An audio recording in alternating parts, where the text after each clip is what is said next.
So, all right. So we'll go into the Wholehearted Living course. So the Wholehearted Living course is my course on basically really growing in how you are. So growing in yourself, growing in your spiritual practice. And that's whatever your spiritual practice may be.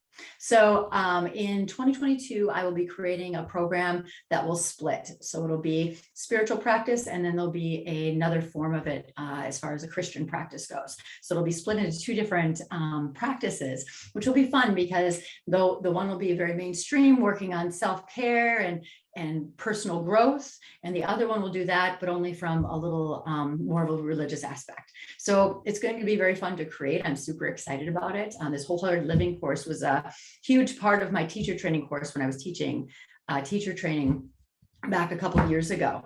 And so this program was something that every time I went through it, it changed my life. Like it's the details in it, and being able to just be aware and reflect on how we actually are, and the little things that we can do to be just a better person and more grounded in ourselves and more confident, and not in that arrogant ego way, but confident in that way that, I kind of got this, and life isn't that bad, and we'll figure this out. Like it's all gonna work its way through.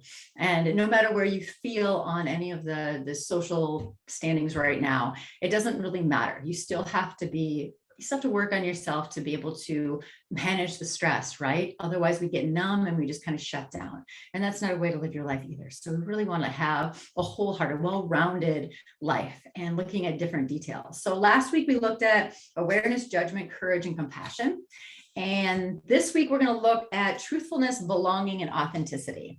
So these are really intense topics, and they each stack off of one another. So we'll go back to the first one, which is non-harming, like based on non-harming, and really focusing on what are you doing to yourself and others that is causing harm.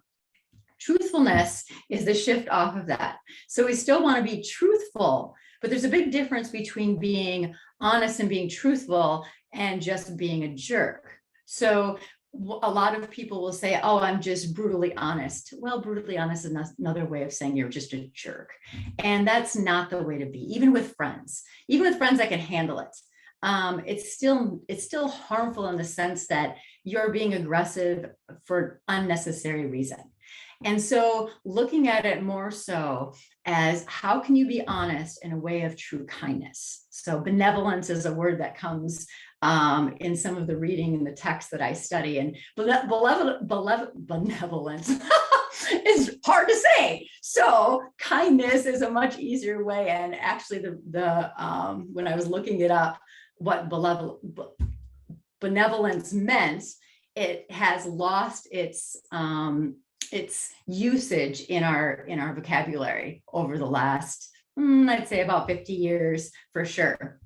And so going into kindness, we can all grasp what kindness is, and genuine kindness. So not that Minnesota nice that everybody makes fun of Minnesotans for. Minnesotans are just a little hard to get to know sometimes, but really being kind just to be kind, with no sense of what will I get out of this. So it's kindness to just be kind. For instance, if you are going somewhere and you see somebody struggling to open a door, like a mom holding a baby and a carrier and a backpack on, and she can't open the door, you just open the door and not expecting anything in return. And it goes all the way into deeper things, like with family and friends, which can be really difficult, especially if you have some friends that are, constantly sucking from you versus having that exchange. And sometimes you have to look at it as, okay, am I being honest with myself? Is this friend really a friend? Or is this friend actually creating more stress for me? Do you get stressed out when you see text messages from them? Or do you get stressed out when you get a phone call from them? How do they really make you feel? Then you might have to create some boundaries. And in my experience, different friends need different boundaries. I've got some friends I have barely any boundaries with because I don't need to. They just have that respect for me and for our friendship that we don't have to. We can speak kind of raw, not necessarily brutal, but we can speak raw and be okay with it. But some friends are much much softer and can't handle the truth. And you really have to make sure that when you tell the truth, that it comes from a place of non-harming, which goes back to last week, and comes from a place of kindness. So often when I want to say something, I will reflect back. I'm like, is this the truth? And probably is. And is this kind? And that usually cuts it down quite a bit. I'm just like, it's the truth. It's kind. Yeah. Does it need to be said? And so looking at that, then you make the decision on, really, does it have to be said? So going into truthfulness, belonging, and authenticity, we want to make sure that when we're telling the truth, that it is something that is not deceiving. And we, with truthfulness, it's obvious that we shouldn't lie, but there's so often that we do little white lies, or we stretch the truth. Like when we go fishing, the fish was actually this big, but in the story, the fish keeps on getting bigger. And that's still telling a lie. And our soul and our connection to our spiritual growth, whatever that may be, whether we have a religious practice or whether we have a spiritual connection with something else, like that connection gets broken. And when we start doing this with people, it breaks our trust. And it might not be right away. It might take years and years, but eventually the person just like, something just feels off. Like I dated somebody who was like that, where they tell stories and it just sounded like, oh, they're such a cool person. And come to find out, a lot of those stories were lies. So the more I found out that they were lies, because they would tell different stories in a different way about the same thing, it was like, oh, I can't trust this person anymore. And when you break that trust, then it definitely affects the relationship and the friendship. So there's that obvious of not lying because of deception. And this can be with small truths to make things go smoother with others. So this is where we try to fit in. And this is a cultural thing. So in our culture, it's been acceptable to not exactly tell the truth, or to stretch the truth a little bit.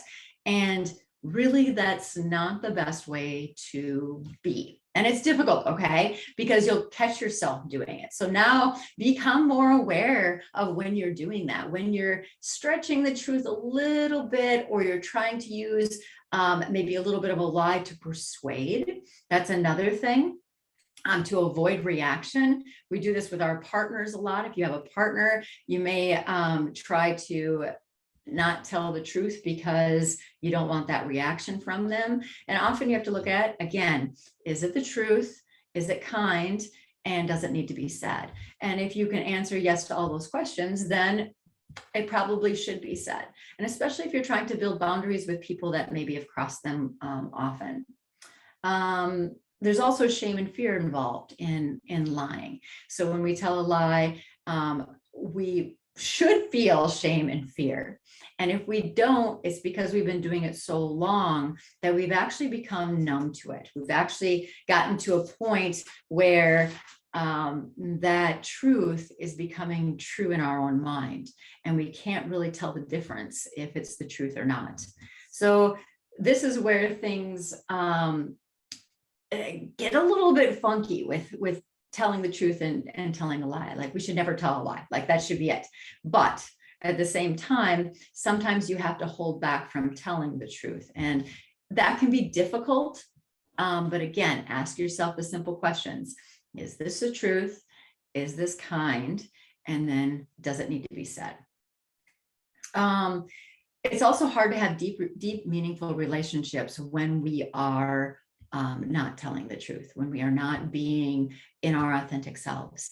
And people love real people because everything in our culture has been moving toward a degree of fakeness. Whether it be, we can call the whole social media, news right now, fake news, fake media, all these filters. Right now, I don't have any filter on there, so you can see everything on me. But just being mindful of there's a lot of deception going on every day, and we're very much involved and can get very easily sucked into it. So really being able to discern what is the truth, and often looking at it from different perspectives. So truthfulness also really opens our ability to be able to have perspective. often we tend to ride on one line a little more than the other. But if we can stay in the middle ground and say, okay, I've looked at both of these, I did some research on both of these, I'm able to make the right choice. So if you're with a friend and you're telling stories, this and that, and having a good conversation, you're able to continue that. You're able to grow from that. You're able to create depth from that. But if there's a constant feeling of an untrue, fakeness with it, that connection won't get any deeper. And those shallow relationships, I mean, there's people that really struggle with this. This is not an easy thing. And, a lot of it is because it's now socially acceptable. It's promoted, in fact. And we haven't taken responsibility for making the changes ourselves. And that's a big part of it too, is taking responsibility for when you don't tell the truth. And even though it's hard to be able to go back to the person and just say, or if you're trying to create boundaries, like say, okay, this happened and I feel hurt by it. And that's really difficult stuff, because you don't know if you're going to lose that. You know, if you're going to lose a friendship, you don't know if you're going to lose, something else. I've had to do that in dating. I'm pretty open about things. Like I'll talk about just about everything, but I won't talk about it unless I'm prompted to talk about it. If I'm at, if somebody asks me, it doesn't ask me about my day, I really usually don't tell anybody. Some of my close friends I do, but in a dating relationship, I don't. So maybe that's holding back from being authentic, but sometimes I want to be prompt to see what they're curious about too. And so, you have to decide what's important. And in creating boundaries is really looking at, are you creating boundaries or are you creating walls? And that's very, very different. So creating boundaries, still there's that permeable layer. There's that give and take. And when you are creating walls, you are blocking them from really getting to know you. But proper boundaries are definitely important. And it can be difficult, especially in work situations. And I don't have to deal with any of that stuff anymore in my life, but I do with my clients. Most of my clients have become very close friends of mine. But I think where I sit is where we work on having a very personal, professional relationship. And that seems to work with most of my clients. And if it doesn't, then, we keep it on the professional, and then that's where it needs to be. So boundaries are really important.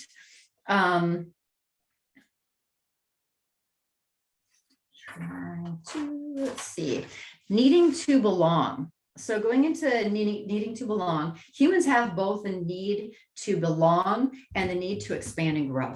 So we have that need to be able to belong to groups, to belong to a community, to be able to fit in. And I don't mean necessarily like being the cool kid and having to fit in like we did when we were in high school. Like there was that part of it, right? Like we didn't want to be picked on. We didn't want to be bullied. We just wanted to fit in and have, our group, a clan or tribe, whatever you want to talk about that way.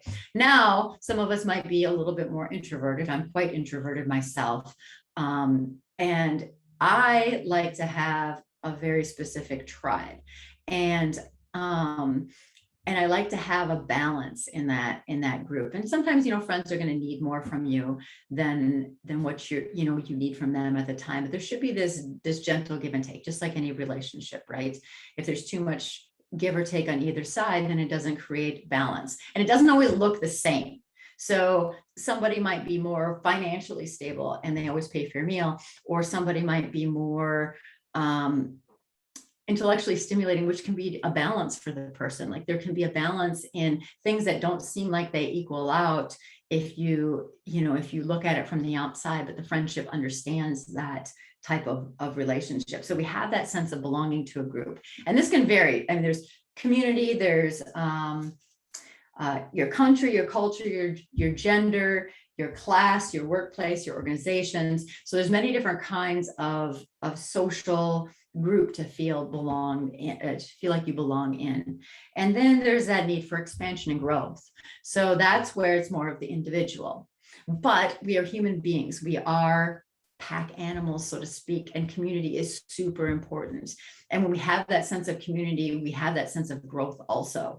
But if the community is too tight or closed-minded, then that just can create more, either more contraction of our personality, of our body, of our mindset, or it can expand and open it up. So if you are involved in different kinds of cultures and groups, it can really expand your mind and be able to broaden your perspective on how other people think, feel, act, and that kind of stuff. I love being in different social situations, because if you ever got to hang out with like all of my friends, you'd see that it's a smorgasbord of different people. Like, they are so different, but when they come together, it's amazing. I had a birthday, I think it was my 41st birthday, maybe my 40th. Nope, it had to be my 41st. And the group that came, I couldn't believe how different they were. But it was so exciting because they talked and hung out like they've known each other forever, and not very many of them even knew each other. So it was really amazing to see this group of people that obviously are different parts of my personality, I guess, because that's what they say, whatever you attract, it's part of where you're at. And so this group was really fascinating to watch, and just to sit there and go, these are really awesome people. So looking at, your community, and also, your interactions with yourself and with other people. All right, so kind of what to do is to really create self-awareness. So awareness is always going to be the first part of any of these things, is awareness around truthfulness, awareness around your authenticity, awareness around your sense of belonging. Is there too much clinging to it? Is there enough, space between? Are you able to broaden your perspective on things? The broader your perspective, actually, the more relaxed you're going to be. If you start to contract, it's definitely not a comfortable position. There's nothing comfortable about contracting. It's always more comfortable to be able to expand and accept, and be able to say, hey, I maybe don't agree with you, but I can see this from your perspective. Being able to, if you do tell a lie, being able to so-called confess, being able to say, that wasn't entirely the truth. And if you can catch it quickly, it's even better. So, I mean, if you're saying something, you're like, okay, that's not entirely true. This is actually how it happened. I got lost in that, like people are gonna be like, oh, okay, that's cool. I sometimes get lost in my conversation, and then it pulls me off track, and then I pull back and do it. And I get kind of lost where I'm at. So really being able to accept the fact, awareness of that you did it, accepting the fact, and then being able to fix it. It's better if you just tell the truth right away from the beginning, because then nobody finds out about the lie. Nobody feels that they're detached from it, or that sense that you get when somebody's not quite telling the truth. You're like, I don't even know if that's possible. Uncomfortable truths can be what pushes us to grow. So this is when boundaries are important. So creating boundaries definitely is an uncomfortable, or can be an uncomfortable situation, especially if you're able to really communicate properly, be able to communicate with kindness. All right, the truth is always there, and it's always there under the excuses, under the busyness, and under the walls we try to create. So really understanding our excuses that we make when we're trying to get out of something, or we're trying to correct something. The busyness that we pretend that we have, our culture is very busy, and we get rewarded for being busy. The busier we are, the more we attract attention, and it's not necessarily the best attention. And then for those of us that take time for ourselves, we get criticized for that. Oh, it must be so nice to take time for yourself. It's like, I have made myself a priority. My health is my number one concern, because if that goes sideways, my life considerably changes. And I know that because I was sick a couple of weeks ago, and I'm never sick. Like, it doesn't happen. And so when it threw me completely under the bus. But I know my medicine, and I know my body very well. So I knew what to do to be able to heal it. So looking at, where we are with our busyness, if something happens, are we able to just sit back and rest? Because if we're not, then we probably have too much going on. Walls and boundaries. So we talked about that a little bit. And And the truth is always there. Remember, when the truth gets ignored, we are going to feel detached, exhausted, and depleted. So vibrancy comes from telling the truth and being honest. And again, not with that raw intensity of brutal honesty, because that just means we're trying to make somebody feel less. It's a form of bullying. I feel that a lot about sarcasm and wit, and all my friends know this, so I'm sure you'll laugh when you hear this, is I'm not a big fan of sarcasm. I think sarcasm is absolutely horrible. I think it's a form of bullying. It lacks creativity, where I look at wit as being highly intelligent. So if you have good wit, it's like, yeah, that was a good one. It's where you sit and go, oh, that's a good one. And nobody's hurt in the process, because wit is usually in a sense of kindness, trying to bring a little bit light to the subject. Where if there's a sense of confusion, it's probably sarcasm. Sarcasm doesn't have that fine line like wit does. I surround myself with very witty people, and those of you that are watching, you know who you are. Love witty people. And usually they're very, very intelligent. All right, so looking at authenticity. Authenticity is being able to self-realize, so really knowing where you are in yourself and being able to grow and being able to create community, tribe. I like the word tribe. I think it's kind of fun. It's kind of old school, like feels like back in the day, but that tribe type feeling. Community is the big slang word right now. Tribe is too. I guess it's getting really used a lot now too. That's true. But being able to recognize where you're at, being able to say, oh, I'm aware of this going on. And then being able to analyze and evaluate. So step back and go, is this the truth? Is it kind? And does it need to be said? I often go through those questions, and even more so now. And usually the answer is no, that really doesn't need to be said, because it's more in my interest than what it is in theirs. And then having just a little faith in what you're doing, and trusting the process. It takes time. These things that I'm talking about, I'm writing a huge program on it, and we'll be doing it over 6 to 8 months. And it takes time to really put these in practice. You might say, oh yeah, I got these. And you'll start to catch yourself when you become aware of the topics that I'm talking about over the next 10 weeks. So look at it. You do a little self-assessment. Again, I've got the program coming up in 2022 that will go in much more detail with home practices and more detail on each topic. So here's my information, whenShiftHappens.org. That's where all of the lectures are at.